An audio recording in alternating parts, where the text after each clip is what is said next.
Damaikan hati, sejukkan jiwa. 107,7 FM Radio Suara Nabawi Pasuruan.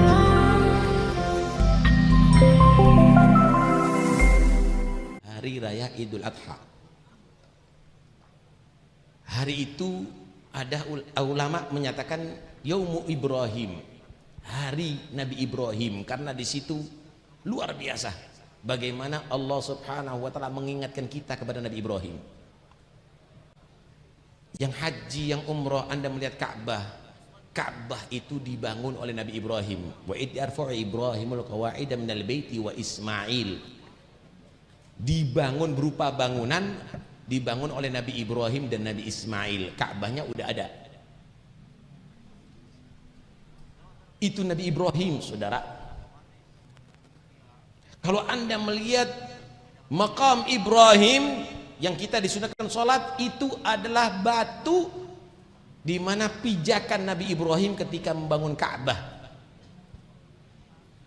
Wattakhidhu min maqami Ibrahim musalla.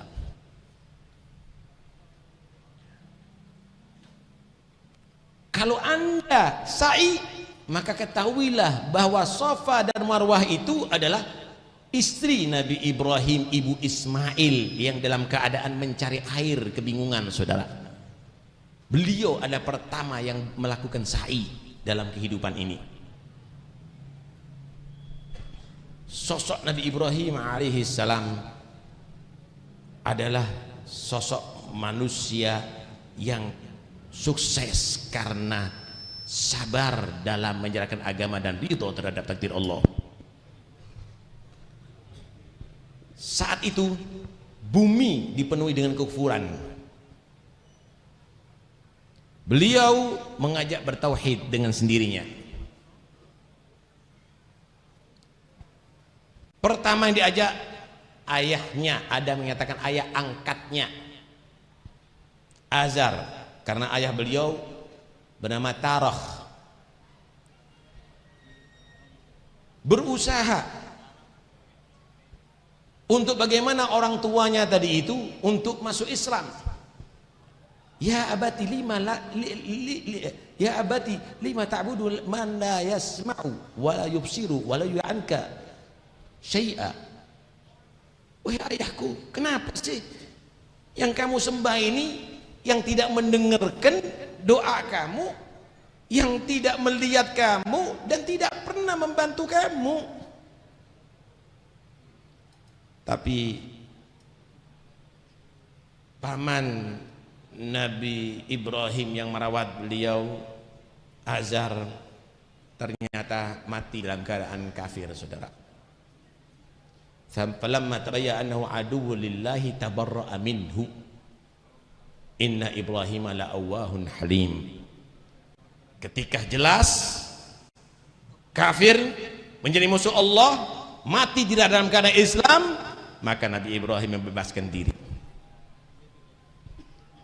Setelah itu Nabi Ibrahim berdakwah kepada umatnya untuk kembali kepada ajaran Allah. Tapi umatnya ternyata adalah umat yang tidak mau mendengarkan.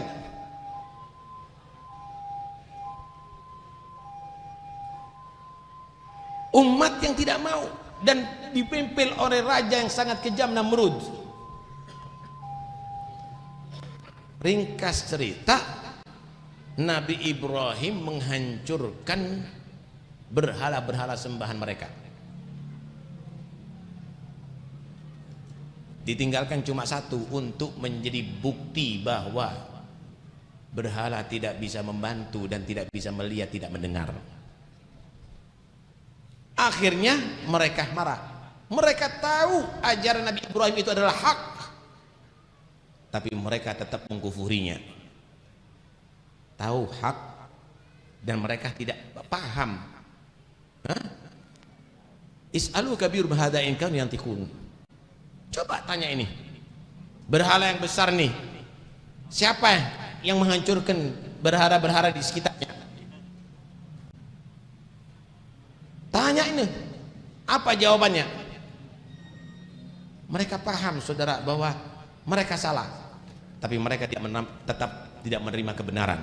Itulah orang yang sombong, itulah yang angkuh, tahu hak tapi tidak menerima yang hak, tidak patuh dengan yang hak, tetap meneruskan kesombongan dan keangkuhannya. Qala harriguhu wansuru ahliyatukum in kuntum fa'ilin. Bakar nih Ibrahim. Semuanya tidak terkecuali ingin membakar Nabi Ibrahim, saudara. Tapi bagaimana? Allah tetap membantu kekasihnya. Ya naru kuni bardan wa salaman ala Ibrahim. Wahai api yang panas dan membakar, jadilah kamu itu adalah sejuk dan keselamatan bagi Ibrahim. Justru melindungi Nabi Ibrahim, dan api justru membuat sejuk kepada Nabi Ibrahim. Allah buktikan siapapun yang dia berpihak kepada Allah akan dibantu oleh Allah.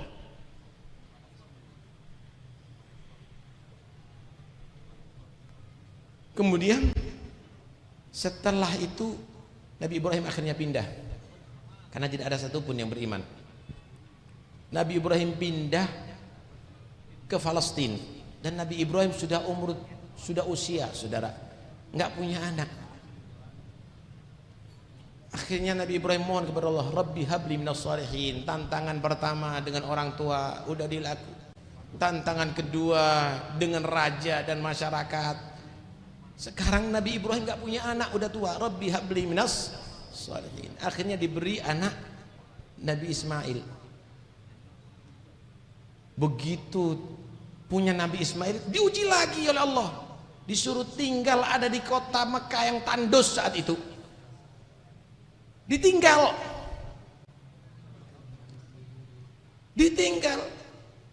ibu Sina Ismail Hajar, ditinggal dengan Nabi Ismail yang masih kecil saat itu. Ketika ditinggal kaget,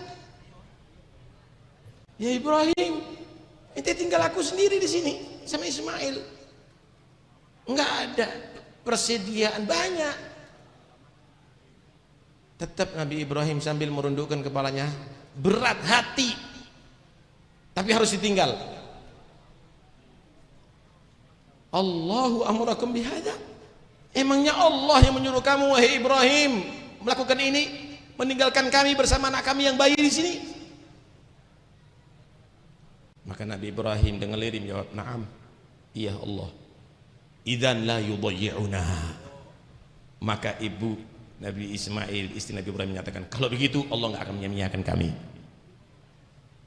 Kemudian Nabi Ibrahim berdoa, Rabbana inni askantu min dzurriyyati biwadin ghairi dzi zar'in 'inda baitikal muharram. Rabbana liqimus shalah faj'al afidatan minan nasi tahwi ilaihim warzuqhum minats thamarati la'allahum yashkurun. Ya Allah, aku tinggalkan turunanku, satu-satunya anak. Aku tinggalkan turunanku ada di daerah lembah yang tidak ada tumbuhannya, di Baitikal Muharram. Ya Allah, aku berharap mereka menjadi orang-orang yang menegakkan sholat. Jadikan hati manusia condong dan ingin berdatangan ke situ, dan beri rezeki mereka buah-buahan sehingga mereka menjadi orang-orang yang bersyukur. Masya Allah, walaupun gak ada sawahnya di sana, tapi buah-buahan semuanya berlimpah ada di sana, saudara. Berjubel-jubel orang berjuta-juta datang ke negeri sana. Itulah semuanya. Anaknya sudah gede, hidup bermasyarakat ada di sana, diperintahkan lagi oleh Allah, potong anakmu, sembelih anakmu. Siapa yang mampu, saudara? Ujian ini, kita merasa teruji. Apanya ujian kita ini? Potong, sembelih anakmu.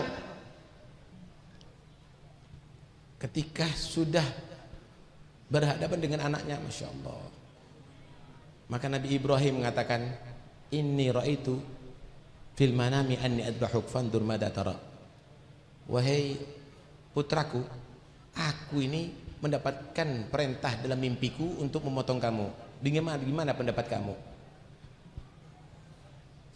Maka Nabi Ismail menjawab, ya abatif al-matu mar satajuduni insyaallahu minas sabirin. Laksanakan perintah Allah, engkau akan mendapatkan aku orang yang sabar menerima itu semuanya. Tapi di situ ada pesan-pesan yang sangat menyentuh, yang sangat mengharukan dari Nabi Ismail. Ayah, kata dia, tolong ikat tangan dan kakiku, karena sesungguhnya apabila pisau itu berjalan merobek leher anakmu ini, pasti akan berontak. Ikat supaya aku tidak bisa memberontak. Ayah, ketika engkau menyembelih aku, jangan melihat aku, khawatir engkau tidak tega, akhirnya mengurangi pahalamu. Ridhokan anakmu karena kamu melaksanakan perintah Tuhanmu. Ayah, tutup mataku, aku khawatir, aku takut ketika pisau sudah mendekat ke leherku, maka aku kurang ikhlas di dalam mengorbankan diriku. Ayah, tolong buka bajuku dan nanti berikan kepada ibuku. Mungkin ibuku rindu kepada aku, bisa mencium bajuku sebagai obat rindunya kepada aku. Ayah, teman-temanku jangan dibiarkan bermain di sekitar rumah, khawatir ibuku nanti akhirnya sedih setiap saatnya karena pasti akan mengingat aku. Alhasil dipeluk oleh Nabi Ibrahim anaknya. Ni'mal aun anta ala taatillah ya waladi. Betapa aku beruntungnya mendapatkan engkau wahai anakku, karena engkau adalah yang paling menolong aku untuk taat kepada Tuhanku.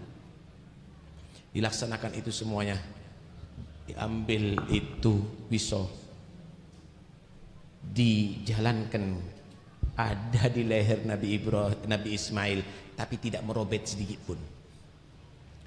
Nabi Ibrahim koreksi, mungkin aku kurang ikhlas.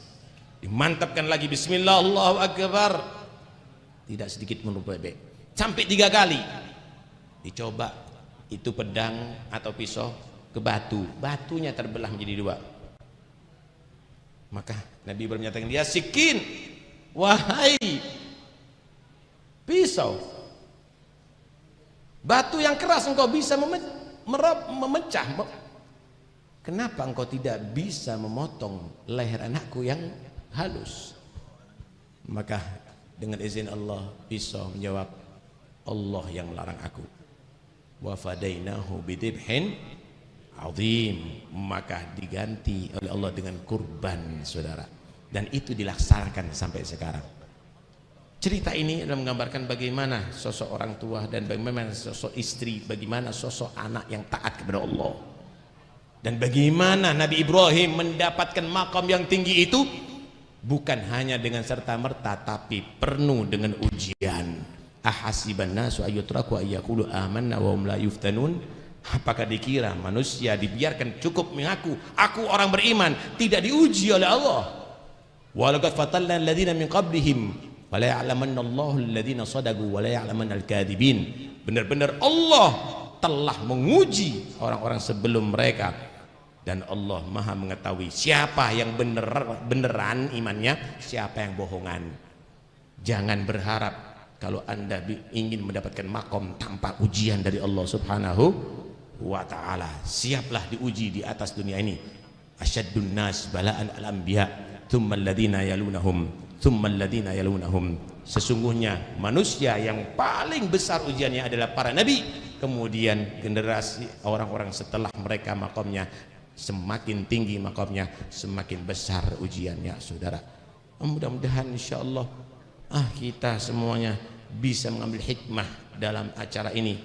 Pertama, jadilah anak yang soleh, yang manfaat kepada kedua orang tuanya. Kedua, jadilah orang tua yang soleh dan mendidik anak-anaknya untuk menjadi anak-anak yang soleh. Ketiga, hiduplah di atas dunia ini dengan berjuang dan penuh dengan kesabaran. Kemudian yang keempat, ikhlaskan karena Allah segala-galanya yang kamu miliki, maka Allah akan mengangkat derajat kamu.